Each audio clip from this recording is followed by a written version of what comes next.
volunteers from volunteers. So welcome to the Careers in the World series, hosted by the AOM Careers Division and organized by volunteers from the division. We have a regional ambassador of volunteers, and I encourage you, if you're interested to know more, we're going to post in the chat a link to the Careers Division's website, and often very much looking for volunteers to participate in the life of the division. So if you're interested, you feel free to reach out. Andrea Lane on this session is one of our regional ambassadors. Denise Jepsen and myself, we serve on the executive committee, and glad to just talk to you if you're interested in to know more about the activities of this division. So today we have our second session in this series on careers around the world. We started in the Middle East 2 months ago, and today we're focused on careers in Asia with a group of co-authors and researchers who've looked at longitudinally careers in Singapore, as well as conceptually looking at the dynamics of careers and the evolution of careers in cities. So without further delay, I'd love to introduce our two speakers to you, as well as two of our panelists. Dr. Kim-Yin Chan is an associate professor at the Nanyang Business School.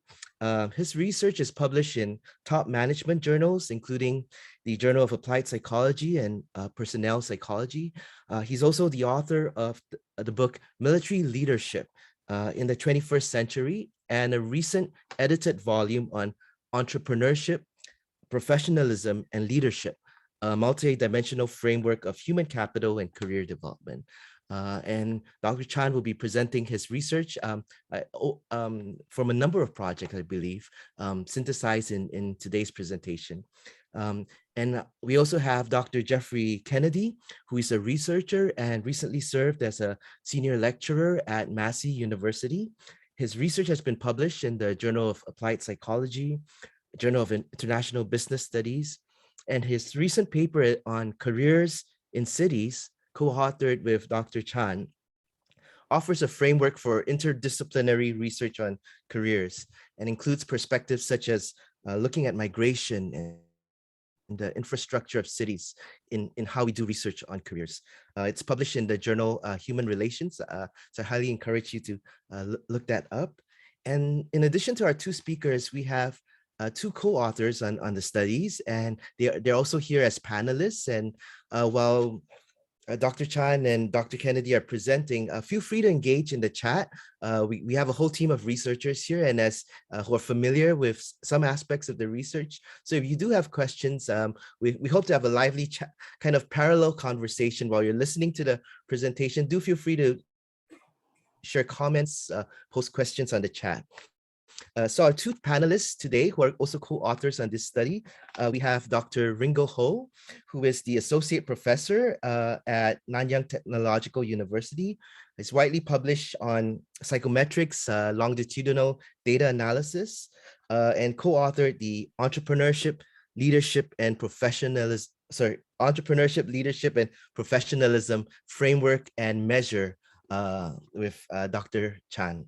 And then we have Dr. Damien Joseph, who's an associate professor at Nanyang Technological University. Also a personal inspiration. I knew Dr. Joseph before I started my PhD. I worked with him on a research project, and he inspired me to do a PhD. And so it's great to have Damien here on this series. And Damien has published a number of papers on careers, and it takes a longitudinal, works with large data sets on careers.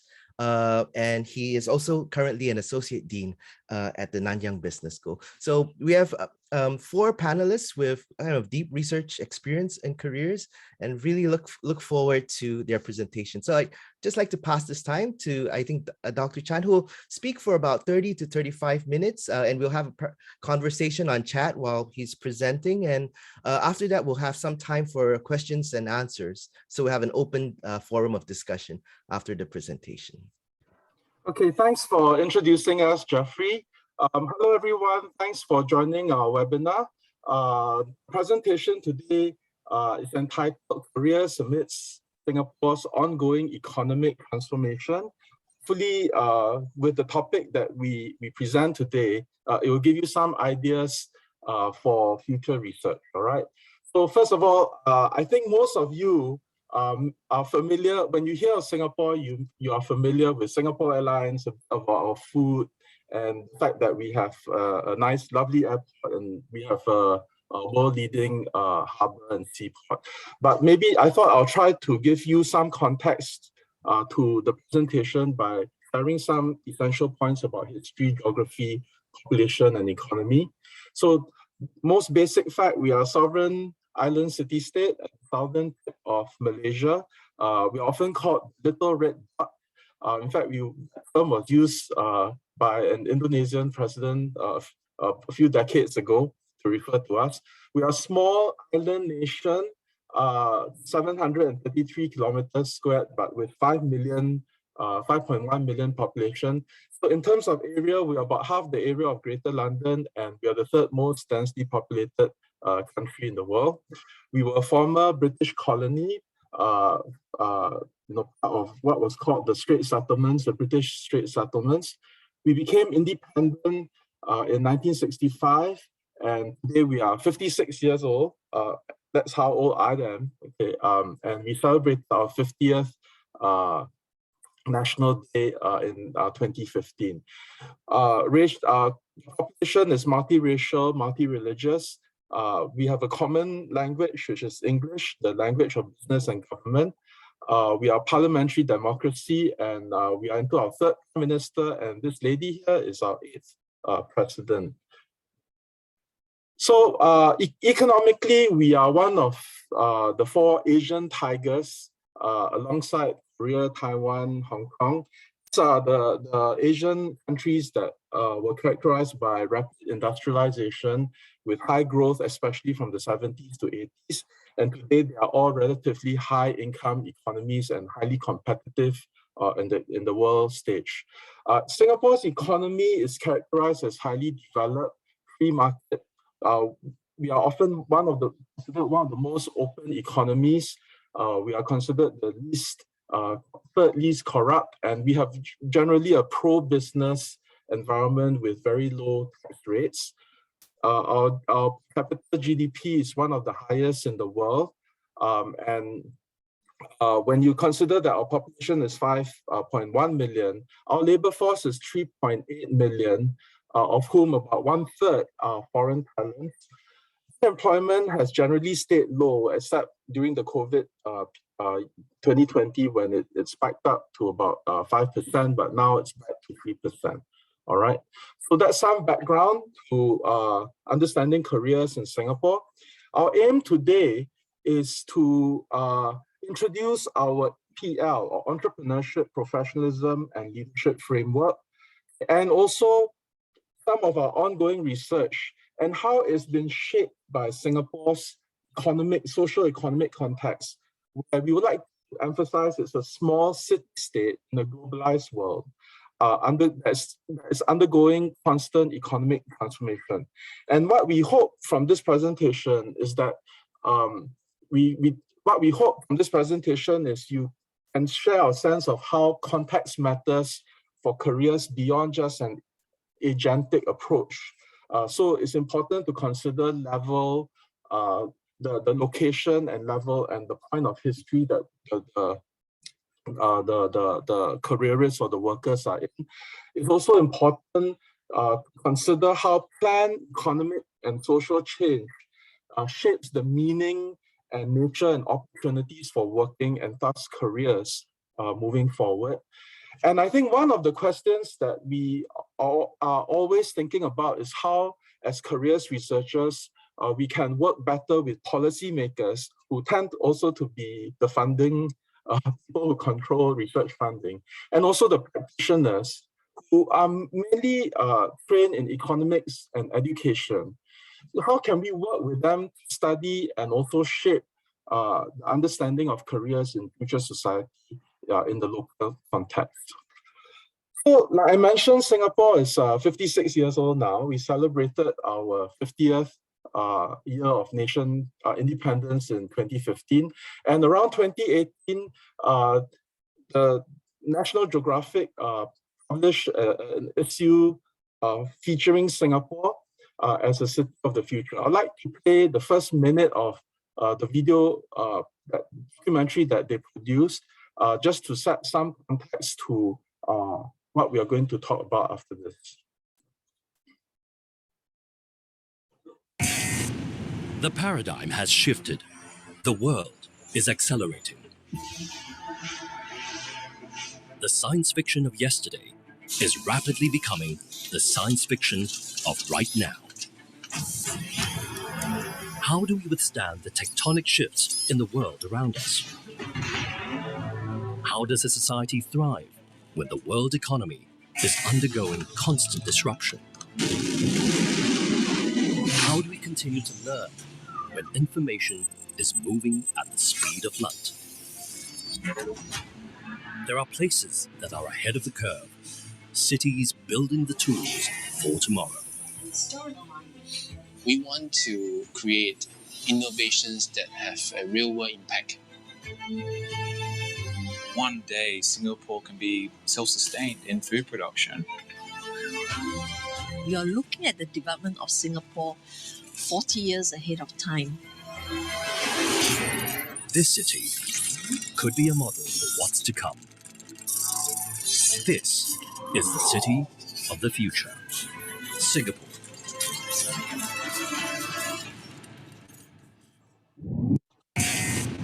The paradigm has shifted.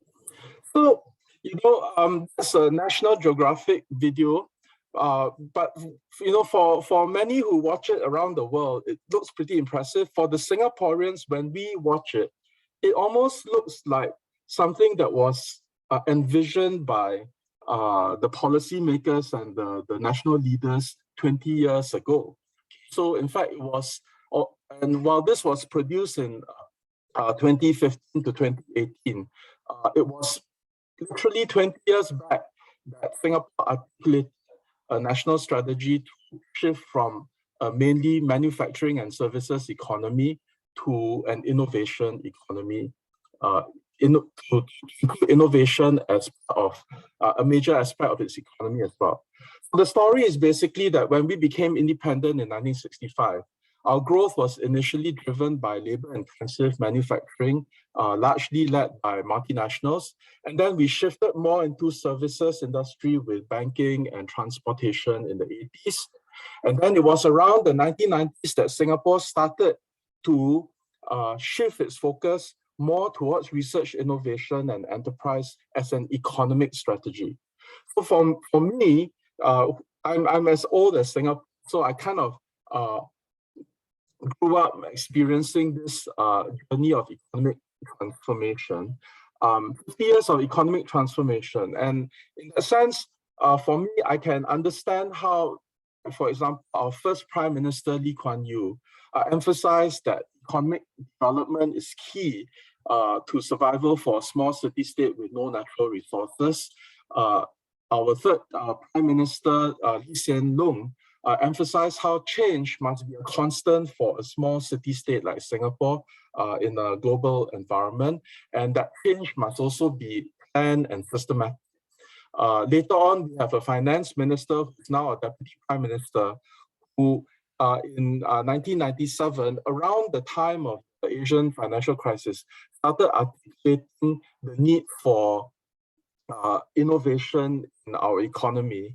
And notice how when they talked about an innovation strategy, emphasize that the people have to master deep skills in every field, and our enterprises have to bring new ideas to the market. So this, in a way, sets the context for the entrepreneurship, professionalism, and leadership EPR research framework that we started in 2010. And this idea, this research, began with a question that was posed to us by our university, NTU, Nanyang Technological University. How can a research-based university like Nanyang Technological University that trains and educates future professionals and specialized vocationalists also imbue in them a spirit of enterprise and innovation. So if you think about a question like this, wearing a last century mindset, where entrepreneurship meant leaving the corporation and starting out entirely on your own, you would have a very different answer to this question compared to what we tried to give.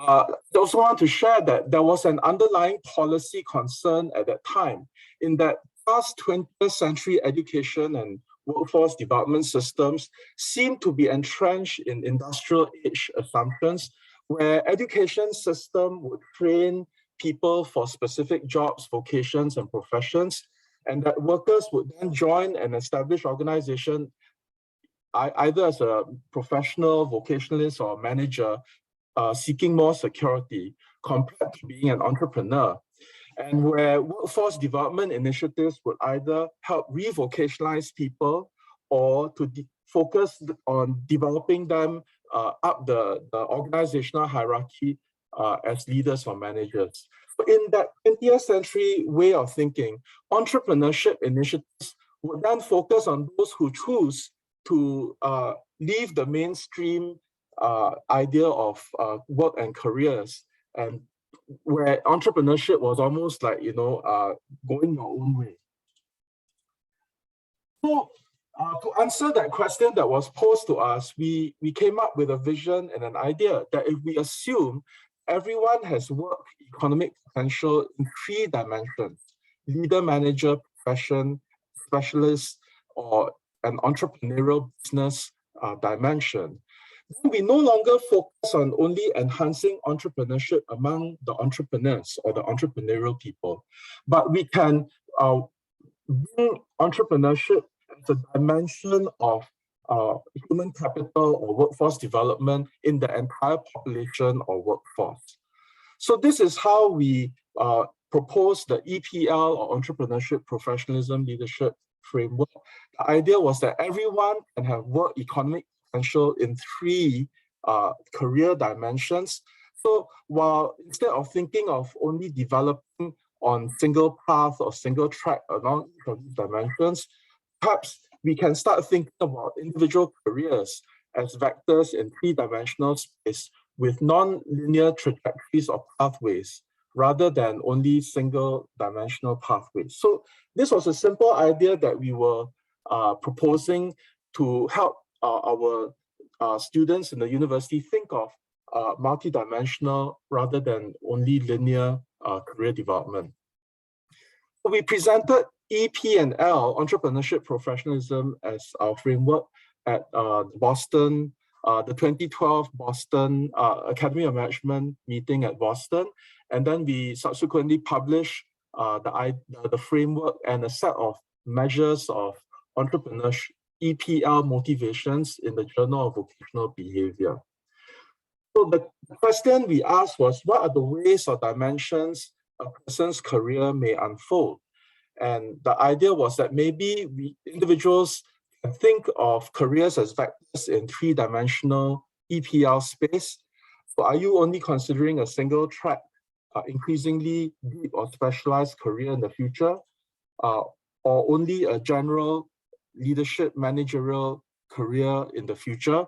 Why not consider a 2-dimensional career where you develop in both professional and leadership dimensions? Better still, think of your career growing in 3-dimensional entrepreneurial, professional, and leadership space. So in the Journal of Vocational Behavior paper, we provided some theoretical basis for the 3 dimensions. First, we made reference to Elizabeth Moss Campbell's final chapter in the 1989 Handbook of Career Theory, where she wrote about how entrepreneurship, professionalism, and leadership were 3 different career logics. Okay, so what we did was to turn each of these logics into potential dimensions in which individual careers could develop. We also made reference to Edgar Schein's organizational career cone, where he talked about how careers, even in the organizational context, develop on 3 dimensions of hierarchy, function, or inclusion, exclusion, which we equate to intrapreneurship, entrepreneurship dimensions. So as applied psychologists, Ringo and I, we were very, of course, our initial research was very psychological. So our 2012 paper presented EPL from a very person-centered perspective, where we also included validated measures of self-report measures of entrepreneurial professional leadership motivations, efficacies, and career intentions, which at that time we developed for undergraduate students in our university. And our research, we showed that students high in E, P, and L motivation also tended to hold the highest levels of boundaryless, European, and career mindsets, and also career adaptability compared to students who were low in E, P, and L, or only single track, high in E but low in PL, EL, and so on. So our initial research was very psychological, focusing on individual differences. We also published papers on EPL motivations and the Big 5 personality traits, and also risk aversion. We also published another paper in 2017, where we reported we developed measures for use in organizational contexts with working adults, because we were asked the question, how would you apply the EPL measures to employees who are already full-time workers in organizations. We also have some papers suggesting how EPL can be applied. So we have one newspaper article where we although it was focused on on entrepreneurial development, our main message was that people can be E, P, and L as well. We also talked about how the EPL framework had HR applications and how HR looked at talent development in EPL dimensions. So in HR terms, we also tried to develop some guidance, career guidance for those who use our measures in relation to the familiar T-shaped metaphor, where we present E and L as the broadening skills, while the P refers to the depth of knowledge in one's professional discipline. And so the question would be, how would accountants, doctors, and engineers develop a more T-shaped over a career lifetime? In 2017, we were very fortunate to host a visit by Professor Michael Arthur, and in that short trip, he explored with us potential intersections between EPL and his intelligent career theory. That led to us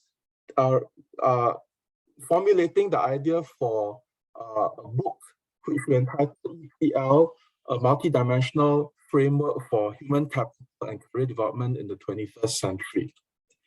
And so that book went beyond only a very agentic, person-centered view application of EPL, also discussed multidimensional EPL career development over a lifespan in context of the changing nature and meanings of working in a transforming economy and society, and also to discuss multi-level application of the EPL framework, starting from EPL team composition to organizational talent management, and also workforce development for the innovation sector. So chapter 1 of that book, for example, discuss how how 21st century career development must help individuals cultivate and manage multiple identities and motivations varying in prominence over the course of a career. The requirement for both breadth and depth of career, human capital, complementarity of EP and L skills, representing the T-shaped metaphor.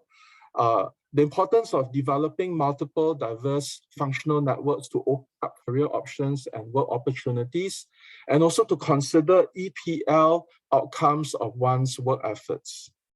Next, I hand over to Jeff Kennedy, who will elaborate on, who will continue the presentation. Jeff.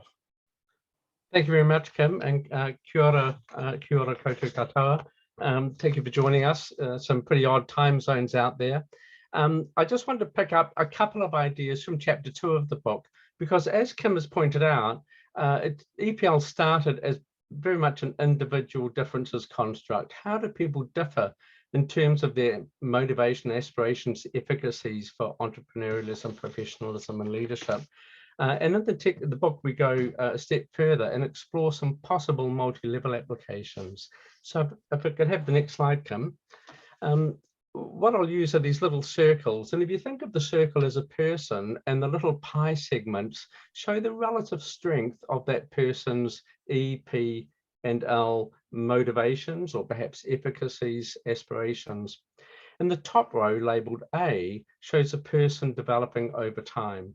And this is very much the, I was going to say, the traditional concept of a career. It's increasingly rare now, but the idea that someone starts with a particular specialization.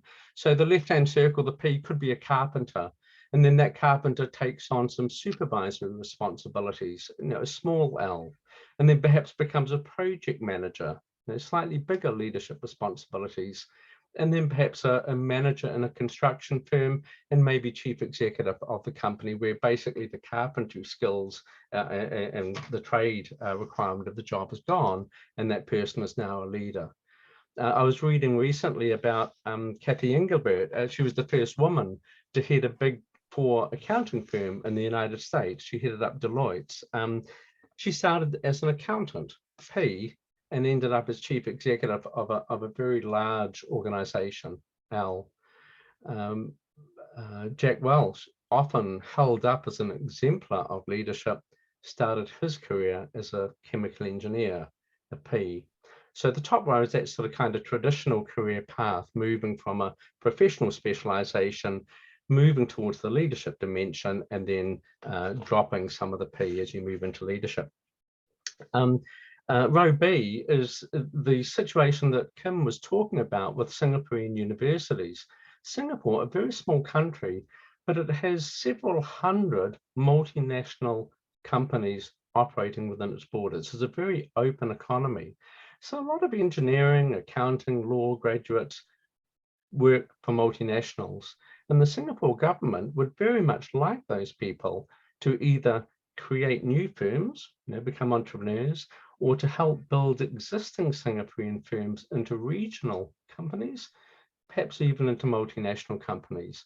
And so the government were very keen for engineers and other specialists graduating from Singapore universities to have at least some exposure to entrepreneurial thinking and perhaps leadership thinking.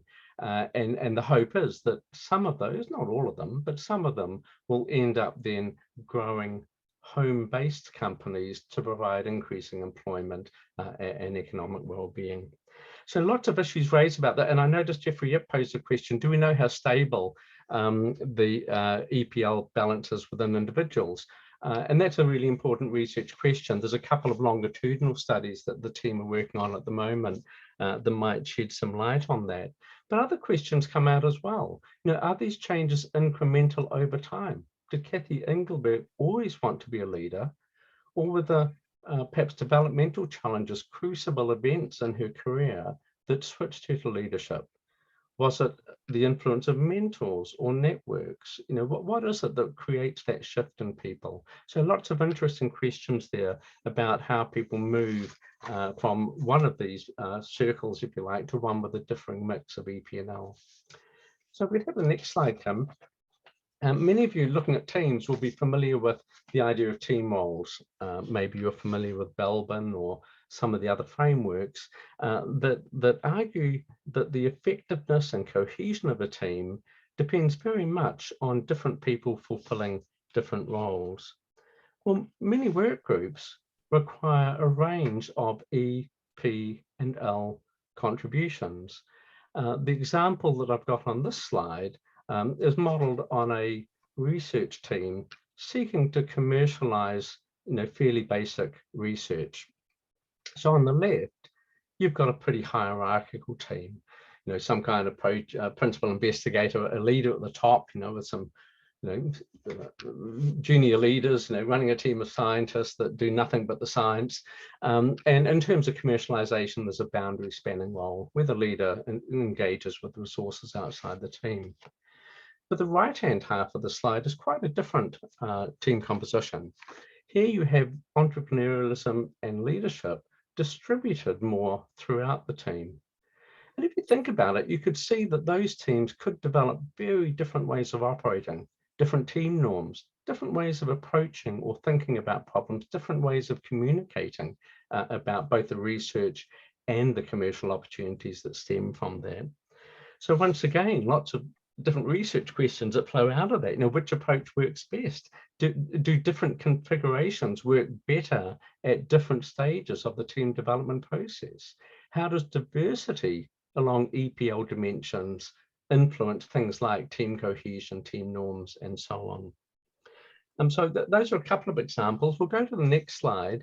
In the chapter, we draw out a number of implications. And of course, one of the important ones is understanding the individual's own EPL aspirations. This is partly because that influences their personal work choices, but also in terms of firm level workforce development strategies. What kind of roles are you going to seek to expose people to help develop, to confirm or disconfirm their motivations and their abilities in certain areas? The second one, Kim, looking at the team example I've just provided, it's partly team performance, but that's also a team development, an individual development opportunity. The idea of giving people the opportunity to try out an entrepreneurial approach, an innovative approach within a team where they may in the past have only been working within fairly structured guidelines. So it's a chance to develop people and give them the opportunity to test out their career preferences and future directions they'd like to move in. At the firm level, I talk a little bit about how much effort goes into the so-called leadership pipeline. And there's a lot of work done on how to develop people to take on leadership roles.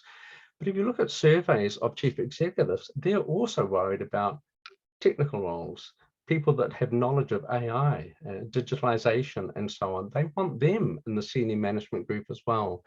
David Teese, a very well-renowned strategic researcher and writer, wrote an article some years ago on the need for entrepreneurial leaders in large organizations. So it's not just a leadership pipeline. Organizations have to think, how do we get that right mix of EP and L at the top levels of the organization? We have the next slide, Kim. Oh, sorry, the city level. So that's fine. No, go to the next one. So we also talk about the city level, and Kim mentioned that Michael Arthur came out to. You can see I'm living in New Zealand. We have an epidemiologist called Michael Baker who's on the news every second night. So Michael Arthur, the careers researcher, not the epidemiologist, was in Singapore, and we had quite a few conversations with him about how Singapore's economic development plans, how their industry roadmaps were, and coupled with that, the educational programs that were being developed, how they were shaping both the opportunities for people in their careers, but also the attractiveness of certain career paths. And it led to this idea that actually the city context, and I acknowledge that Singapore is a state as well as a city, so it's a little bit unusual, but the city context can be important. And together with a fourth colleague, Svenja Tams, who's in Berlin, and I think it's 3 in the morning there, so she couldn't join us, we put together the special issue. And just as you scan down the contents list, you can see the range of ideas that come out when you start thinking about careers in terms of how they are informed by or constrained by the context provided by a city. But one interesting paper that came out that ironically wasn't part of the special issue, but it appeared in Human Relations, was the one by Damien Joseph, who's one of our panelists tonight, and Tena Setor. And they used the EPL framework. So they used the longitudinal survey of youth, a longitudinal study extending over 20 years, almost 3,000 people. And they started to code the jobs that these people took, particularly in the IT industry, in terms of the E, P, and L requirements. and they looked at whether they were in a city, a suburb, or a rural area. And they came up with some very interesting findings about the relative impact on career success of the context, city, suburban, or rural, and also the accumulation of human capital by moving through jobs that involved varying levels of E, P, and L. It's a study well worth reading. I haven't done it justice in that very quick summary, but I'll wrap up now. Those are just some tasters of how EP and L can be taken to higher levels beyond just an individual difference construct. Thanks, Kim. Okay, so with that, I'd like to end our presentation with a short video. This is a government video that has been screened lately, trying to suggest certain ideas to Singaporeans. I'd like you to watch it before I give our concluding remarks.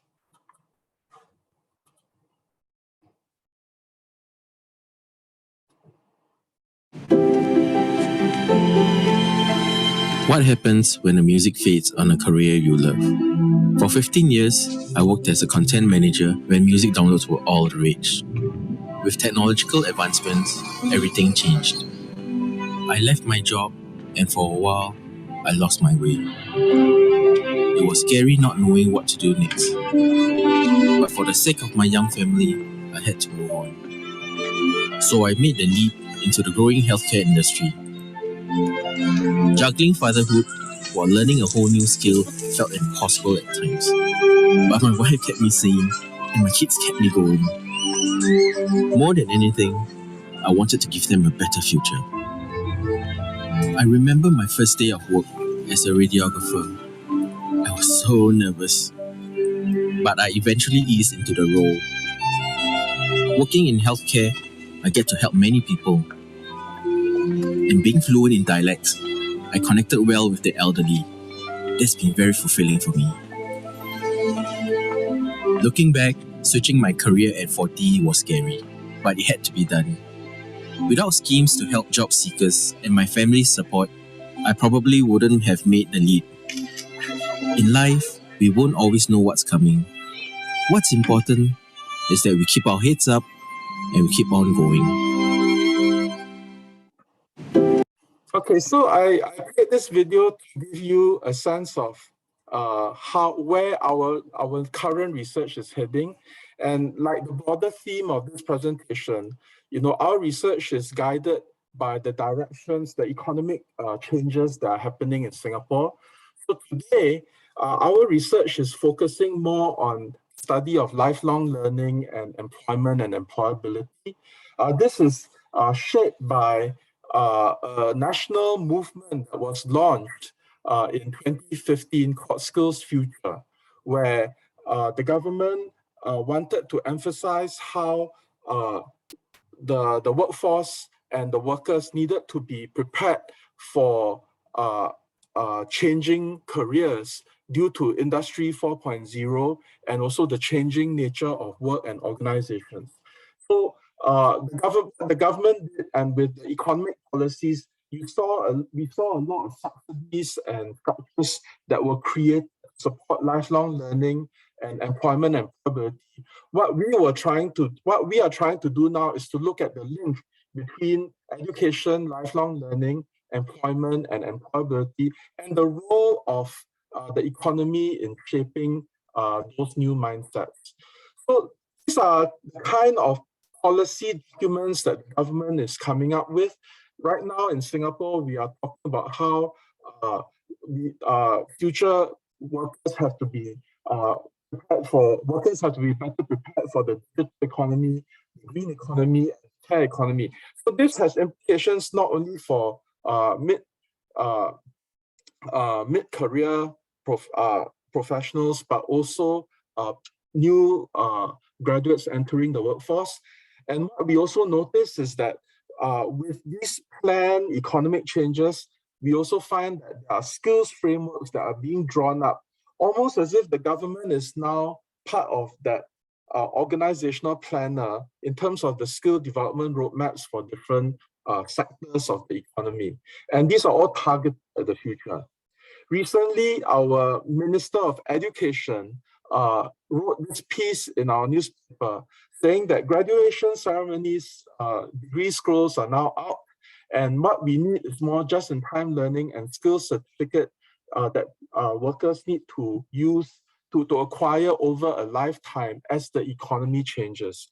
So here you have literally education minister, and in the previous century, education was associated with pre-university or up to university education. Now you are looking at Minister of Education speaking the language of lifelong learning and continuous upgrading. So our research is asking questions like how employment and employability attitudes independent of career attitudes are new mindsets for continuous lifelong learning independent of or able to replace traditional qualification-based formal learning mindsets for careers over a lifetime. So at this point, what we have tried to do in this presentation is to give you a flavor of kind of research that has come out of our group in Singapore. So we have the EPL framework, we have the idea of careers in cities, and also our current research into lifelong learning, employment, and employability. What we would like to suggest is that as a city-state, Singapore provides a unique, rather urban city context for the study of working and careers, where economic transformation and policies rapidly and proactively shape the nature of work and careers and learning in our society. And why we say it's quite unique is because in Singapore, the city is the state. And so the impact of policy on the experience and the nature of work and careers is very direct, very much more direct than in larger countries. We also are very mindful of how careers researchers need to work more closely with policymakers who also tend to be the funders to study careers for future work, economic and social context. So thank you very much for joining us today, and we have some questions, food for thought or for discussion. First of all, what extent is careers research shaped by economic policy context of your own country and region? Is the EPL framework relevant for career development in your country's context? And what are new career models or concepts that emerge by considering the careers in the framework? With that, thank you very much for your participation. And I return the session to Jeffrey to host the discussion. Thank you. You need to unmute, Jeffrey.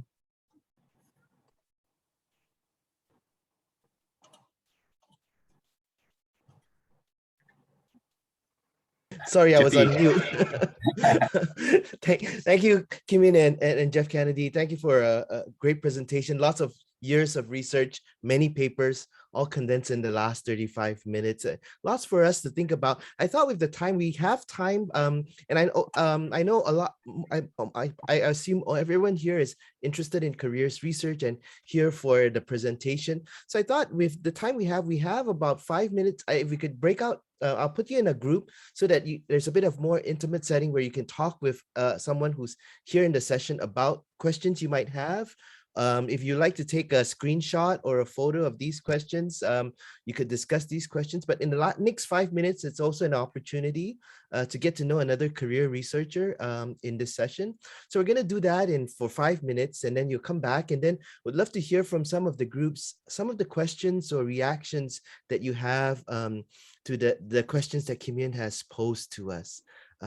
So I'll put you in a breakout group in 5 minutes. Very quick, just name, introduction, just name and where you are, and maybe just some of your reactions to these questions that Kim-Yin has posed to us. So we'll see you back in 5 minutes.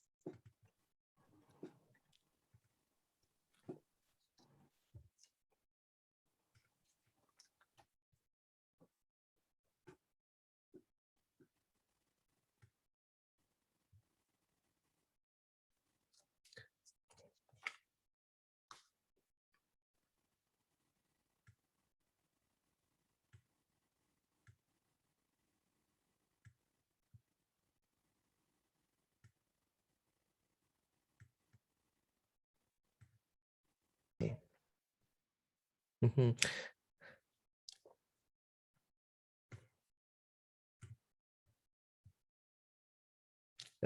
Is everyone back? Oh, let's see. Sorry, Kim-Yin, you're on mute. Oh, you're on mute.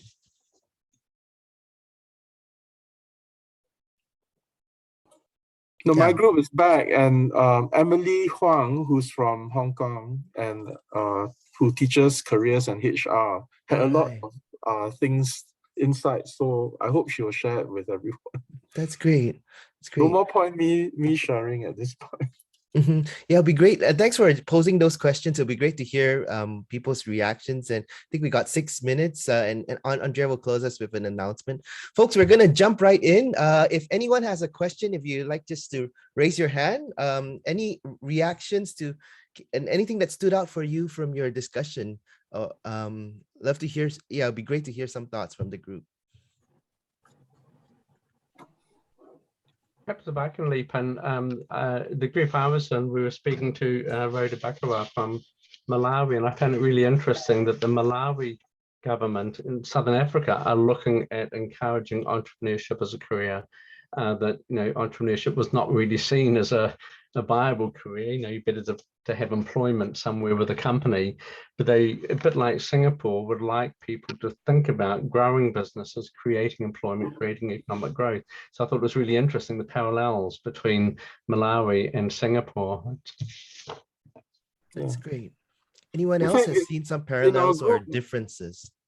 but when we first started our talking of developing our EPR framework, we have an entrepreneurship professor in our group, and she was the one who reminded us that entrepreneurialism is not entrepreneurship, right? And so everyone can develop a more entrepreneurial mindset and doesn't need to necessarily become an entrepreneur.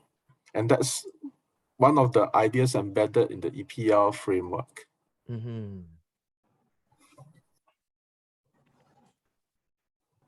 I think in our group, I think there's some question. Maybe Kim and Jeff can comment more. I think they are. I think our team also thought about that before, about the gig work. So a lot of them wondering now with the getting more and more popular doing in gig works, how is our EPL framework can be relevant to understanding people navigating or taking up the gig work. Any reaction or comment? I think Kim and Jeff in terms of this. I could leap in first because Kim will have a lot more ideas. But one of the things I think about gig work, and I mean, I know people that engage in gig work from a positive point of view, and there are many people that end up in gig work because they can't get full employment, because employers are trying to control costs. There's some very negative aspects to gig work, but there are also people that engage in it because it gives them flexibility to do other things in their lives. And I think it would be really interesting to perhaps, for someone to pick up EPL framework, but then also look at the non-work motivations and interests that people have and see about blending those, a little bit like the kaleidoscope theory of careers, looking at whether you are after challenge or whether you're after balance at different points in your life. And I think there is some scope for that. Yeah, I think EPR is very applicable to gig work because as a gig worker, you need to be more adaptive to different work demands. And if you have a more EP and L mindset, you are able to draw on a wider set of skills and orientations to address your work, especially because you are doing work for a particular function or particular task and project. So you need a wider range of skills. Thanks for sharing that thought. We're just looking at time. We have time for one more question. If someone would like to ask a question or share a thought. Let me then share a thought about Ringo's question. Right? I think gig work exemplifies the personal agency that is now the fundamental of all career theories. Right? So I think the applicability of the EPL framework in this gig career, the entrepreneurialism required, right, for gig work has to be there because they are the ones that are running after the jobs, right? They're looking at fit, right? With the roles, with their expertise and stuff like that. So at the end of the day, I think the match between the gig and the worker is by and large made by the worker, not by the organization. Right? Because the worker has to bid for that particular gig. Right? Otherwise, it does not take place. And I think this is where a potential extension to, I think, Becky and Becky's and Mahoney's work on stretch work, right? And in moving your career to new areas where you aren't necessarily equipped but want to get into, right, can come in through this. So we have a wider array of job roles or even tasks that an individual has an opportunity to get into. Right? That's my thoughts. Thanks. It's been useful to think about these different contexts, and most recently with gig work through this framework. Really appreciate the deep dive you've given us this just in our 30-40 minutes in this EPL framework. Folks, if you have any questions, for just follow up questions, I don't know, Kim-Yin or Jeff Kennedy, Ringo, Damien, if you'd like to share any contacts or resources in the chat. I'm just going to pass the time to Andrea, who's going to share about our next session. We're moving from Asia into Africa in 2 months. But yeah, if Kim-Yin, Jeff, Damien, Ringo, if you have anything to mention, maybe we can put it in the chat and find an opportunity to connect from there. Thank you so much for making this time. Everyone, across time zones. It's great to see this community here. And so, yeah, I'll pass the time to Andrea to share about what's next for us in this session. Thanks, Jeff. So just very briefly, our next webinar is in 2 weeks. So not, as Jeff mentioned, 2 months. Don't wait so long. 2 weeks. Okay. 2 weeks. On April 13. And one of our participants is, I can't see the participant list anymore, but I think Cynthia is actually here today. And she will present. So it's all about career research from Africa by African researchers. And the interesting thing is what you just mentioned in your discussion is quite a few presentations are around, or Cynthia's presentation especially is around entrepreneurship and how entrepreneurship and careers fit together in Malawi. The second one is about quite a few universities or university governance bodies have introduced that you now have to have a PhD to teach in higher education. That created quite some stir. And Dr. Makamba will introduce from Tanzania research about a policy that the Commission for Universities introduced that really affected careers of graduates and also careers of university staff. And lastly, Olusegun a PhD researcher from the US, will talk about her research in South Africa and using a career research framework to see how young people in Africa seek employment. So again, it's open for AOM members, but also if you know someone who would be interested, it's not an AOM member, they are welcome to attend. Share the tiny URL with them. So again, it's welcome for anyone to attend, and we would be happy if some of you, join us again and discuss that really interesting research from Africa. So thank you very much. Thanks for joining us, everyone. Good afternoon, evening, and good morning. Thank you to our speakers and thank you panelists. Very much. Thank you so much. Thank you for the invitation. Thank you. Take care, everyone.